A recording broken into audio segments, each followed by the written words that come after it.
Hey everyone, this is Homera, your all-day energy coach. I'm here in the indoor playground with my kids, and I thought I'll just hop on and answer a question that one of my clients asked about how can you increase your metabolism?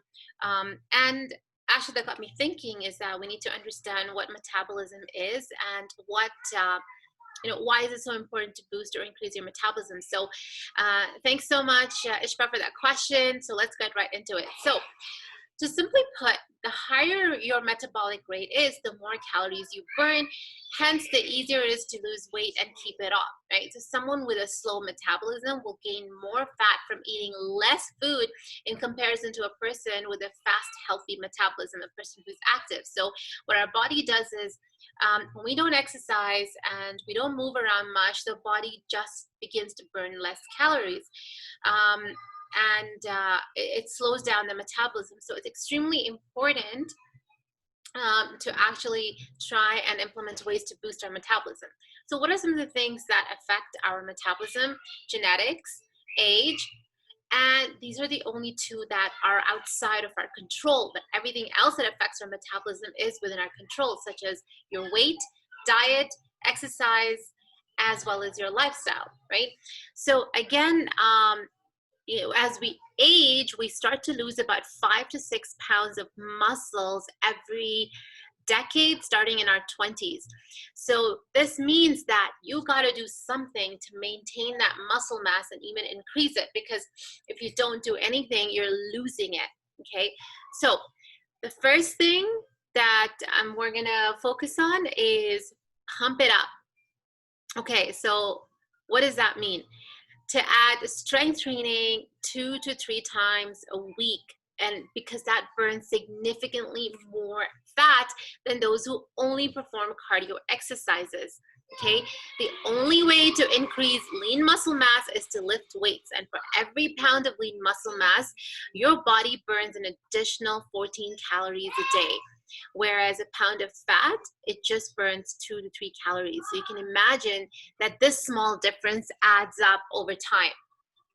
So hence people who are leaner with a higher muscle mass, they burn more calories at rest compared to those with a higher body fat. So doing strength training, like some of the workouts that we're doing, we're actually increasing our strength. A lot of body weight exercises help increase strength and increasing our muscle mass as well. Okay, you could do resistance training anywhere. It doesn't have to be just with bands, but if you begin to start lifting heavy things at home, a bag of rice, milk jugs, just water filled things, anything, like get some free weights, dumbbells, barbells, kettlebells, medicine balls. And if you don't have any of that, that's okay. Resistance bands are great, and body weight exercises are also really good. Number 2 is to do HIIT training, which is high intensity interval training, which is part of my Happy 45 training system. Is that you should be pushing yourself to really get your heart rate elevated. Okay, there's tons of benefits for HIIT training, even though it is hard, but the idea is that in a short amount of time, you pack in so much activity that you don't have to be exercising for hours and hours and hours instead. So it's about taking that little precious time we have and making it as efficient as possible. Okay, so yes, going for a long jog can be great to burn calories, but it isn't the most efficient or effective way to achieve the lean physique that you're after. So my Happy 45 training system, it involves quick and intense bursts of activity, and this is what becomes part of your routine. And what HIIT training does is that it allows your body to consume more oxygen, making your mitochondria work harder and burn more energy, right? So basically, HIIT training can burn a similar amount of calories in half the time compared to low intensity paced like steady pace cardio, like just running or jogging on a treadmill, for example, right? So not only do you save time, but you also reap the benefits of HIIT training way after the session, because studies have shown that your body continues to burn up to 36 hours after, so helping you increase your metabolic rate. Okay, and this boost is not possible if you're just doing steady state cardio. You can again, like, there's tons of ways to do hit training. It's all the rage all over the internet. It's become old now. Actually, I was doing hit training like over 10 years ago, and I simply love it. All right, number 3 is please don't starve yourself, because this goes back to the first thing that I mentioned about our metabolism, is that when you starve yourself, your body slows down its metabolism because it does not feel the need to burn off all those calories. Okay, so yes, in order to lose weight, you need a calorie deficit, but an extreme calorie deficiency, long term can wreak havoc on your metabolism. So basically, when you're constantly underfeeding your body, your metabolism adapts to the lower calorie intake, right? The goal of our body is to work as efficiently as possible. So when you're eating less, why should your body burn more? It is always, always better to lose weight on the maximum amount of food that you can, as opposed to losing weight on like very little food, because that sets us up for eating disorders. It also sets us up for feeling bad about ourselves and like missing things, right? And also when we do get off that diet and we go back to regular food, then we gain the weight, and then it's just us. That was my daughter screaming.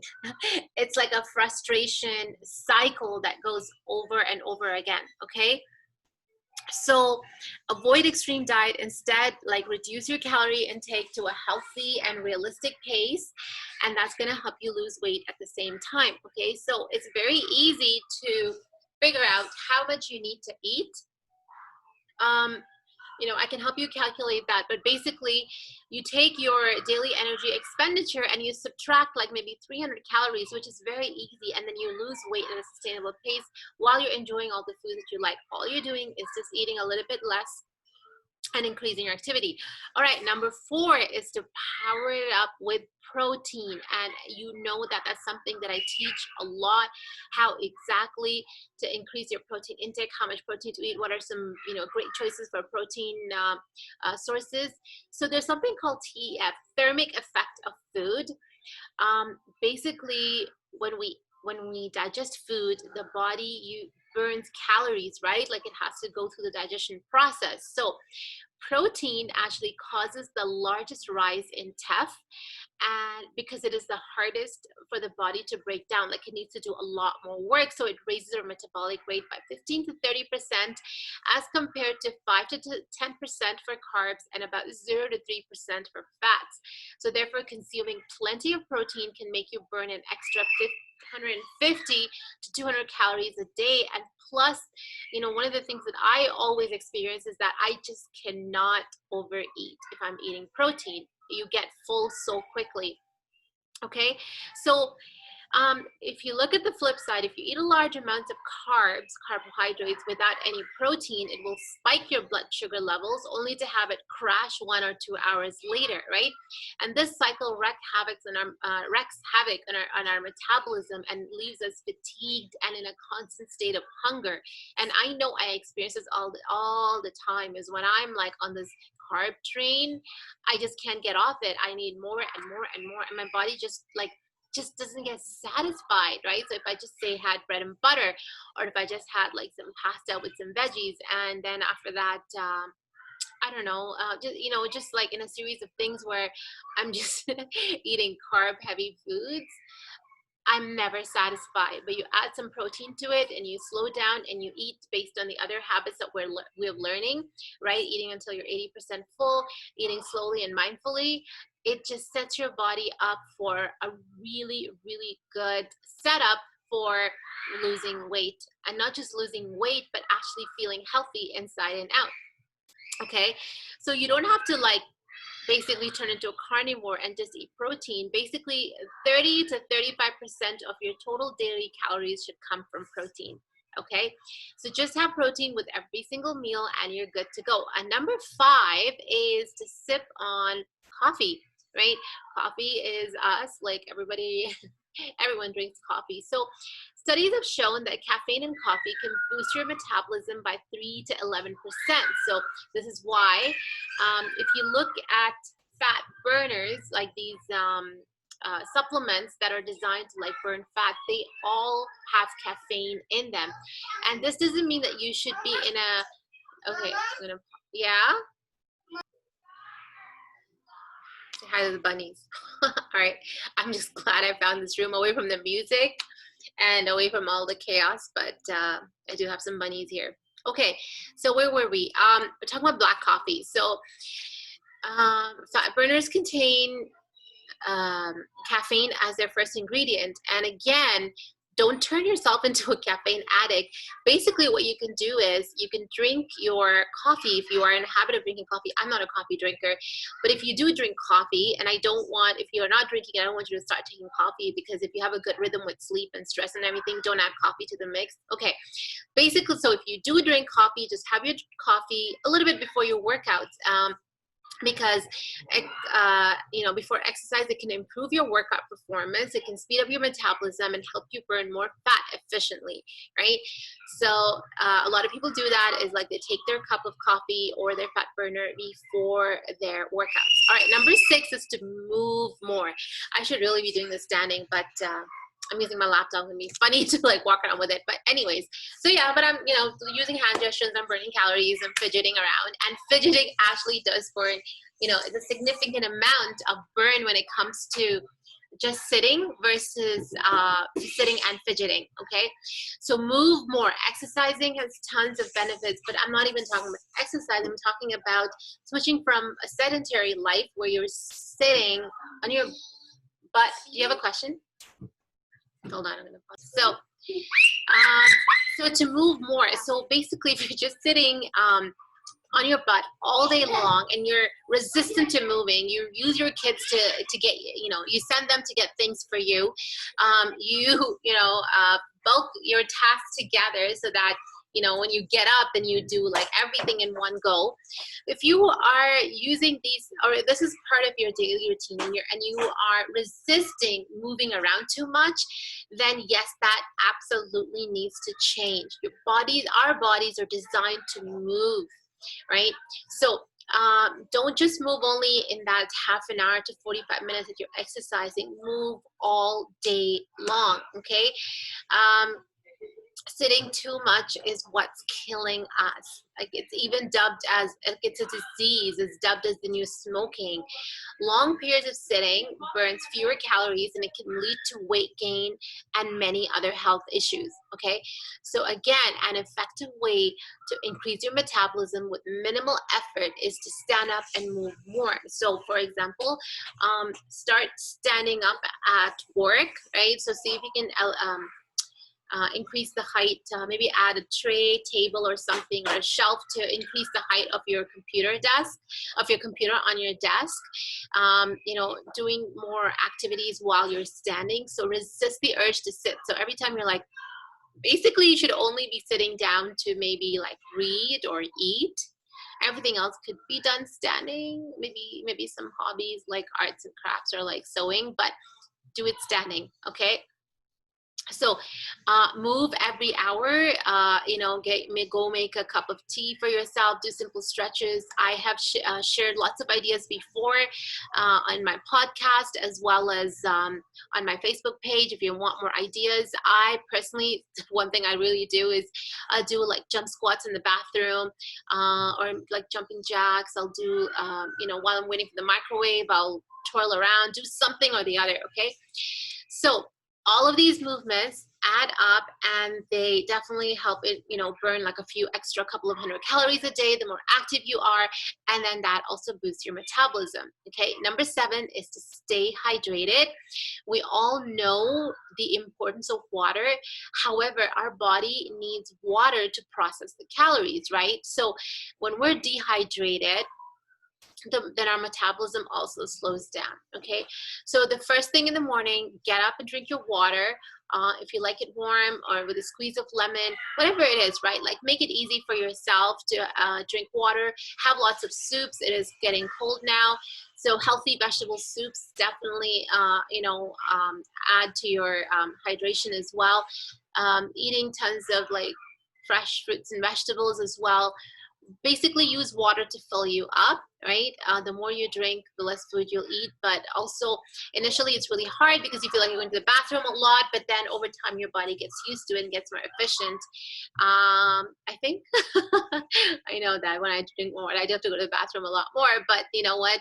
Better that than having other low metabolism issues. Okay, so eating certain foods like sugary foods, drinks, even drinking coffee, a lot of it can again interfere with our body's hydration.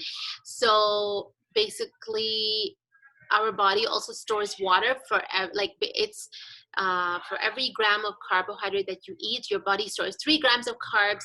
So in order for that process to like flush through, right, like for your body to like process everything, you need to give it as much water as you possibly can. Okay, there's actually entire water fasts and like therapies that are designed around drinking water only and not eating anything. So there's more merit to that than we give to this. Number 8, which is my last point, is to get enough rest. Okay, lack of sleep, you know, is linked to being overweight. Like there's a huge connection. It disrupts our hormones. It changes the way that we process sugar, and it decreases the calories burnt. Right? I can't stress this enough. Like prioritize sleep over everything else, over spending time on social media, over, you know, entertainment, over excessive like cleaning and organizing, and, you know, maybe even reading. Like get your 7 to 9 hours of sleep a day, and then think of what else you can put, because when you are well rested, you're more productive, your body and from the inside is healthy. Okay, so this is something that, you know, is becoming really difficult for us now to like get enough rest. But again, like have your consistent non-negotiable bedtime. Do not push the limits. You are the one who suffers when you push the limits and you're like, oh, I'm going to stay up for like 5 minutes, 10 minutes. And the next thing you know, it's 2 hours. Okay. So sleep affects so not getting enough rest can disrupt your hormones, change the way you process sugar, decrease the number of calories you burn. But also sleep affects the levels of 2 hormones, which is leptin and ghrelin, which controls the feelings of fullness and hunger.